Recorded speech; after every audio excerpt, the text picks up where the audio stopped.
So, forget. What did I forget to mention? Welcome back to a brand new video of the Target Individual Program, Target Experience. So, anyway, as I was folding my laundry, I noticed there was an underwear in my laundry that did not belong to me. All right. So apparently, my sister, quite my sister, or whoever, you know, put someone else's underwear in my laundry. So when I got home, I said, "Who is this?" I asked my grandnephew, my older grandnephew, if the underwear belongs to him, right? Because again, I don't wear a size medium underwear. I wear a size large, right? So I said, okay, then look, the guy. Uh, so I guess it must have been my nephew.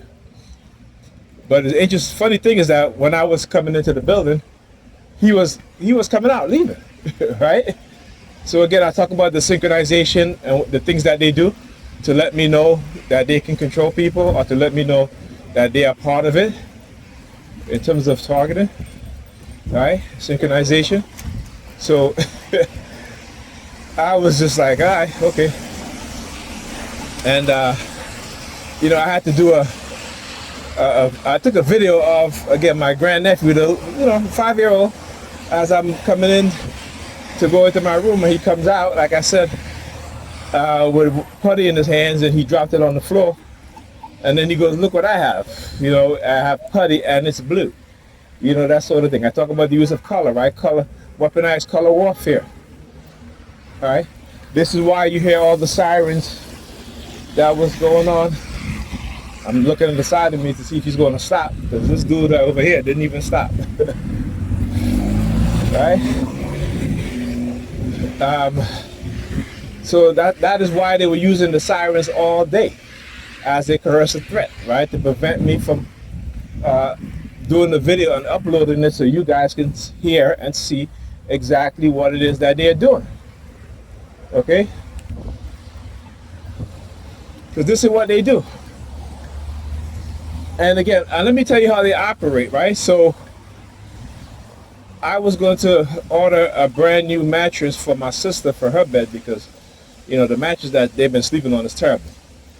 Just like how I had to order a new bed frame, because the other bed frame, I was like, if this kid keep falling off, when he was younger, they would leave him with these teenagers, while they go do whatever they gonna do. All right. And so in the middle of the night, I would get up because I hear a big loud bump, loud sound, and I would get up, go into the other room because he was crying. This is when he was small, right? And always had a bloody nose, a bloody mouth from falling off the bed. And they had one of those old beds, the old bed frames, right? The one that has like those pointed ends.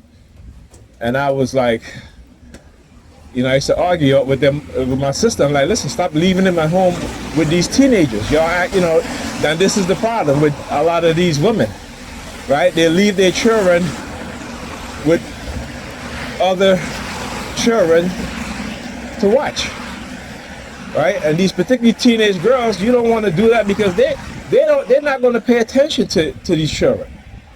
And so I angry. I said, listen, stop leaving him, with these teenagers. I said, look, if you got somewhere to go, I'll watch him. That's the extent that I went through, okay? But they don't listen. They don't listen. And so as he gets older, now he has a speech impediment, right? And like I said, these women, they don't want to listen to men because they're going to do whatever they want to do. It's just like Pam. She dropped Alyssa on her head. You know what I'm saying? And I'm like, what the hell is this?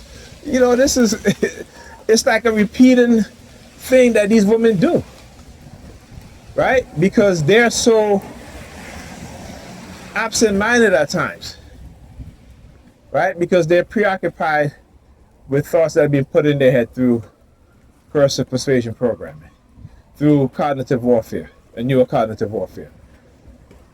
And the fact that they're going to do this, and like I said, they will try to use family members against you.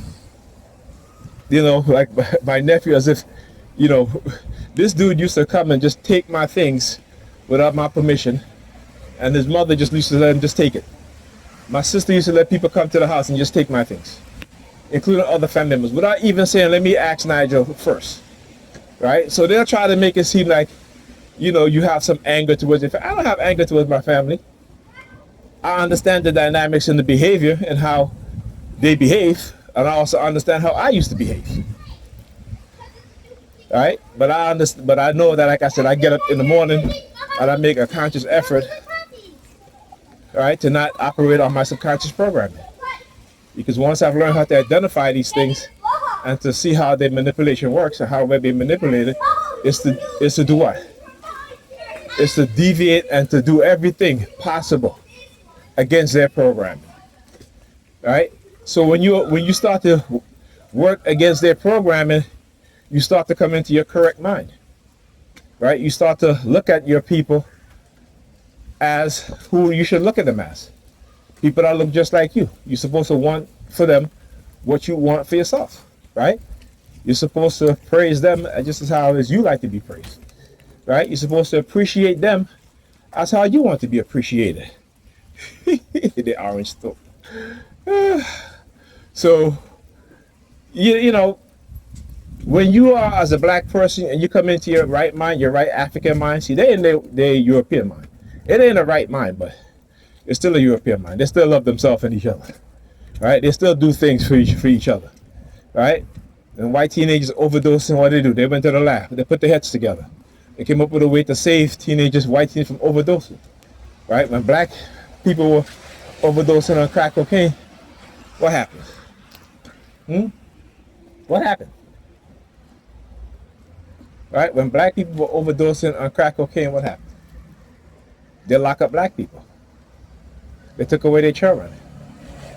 You go read the story of the hospital in Park Slope, Methodist Hospital, right? And how they had been placed on the federal watch because they were having black women's children, newborns, taken away from them because, you know, they had like marijuana in their system.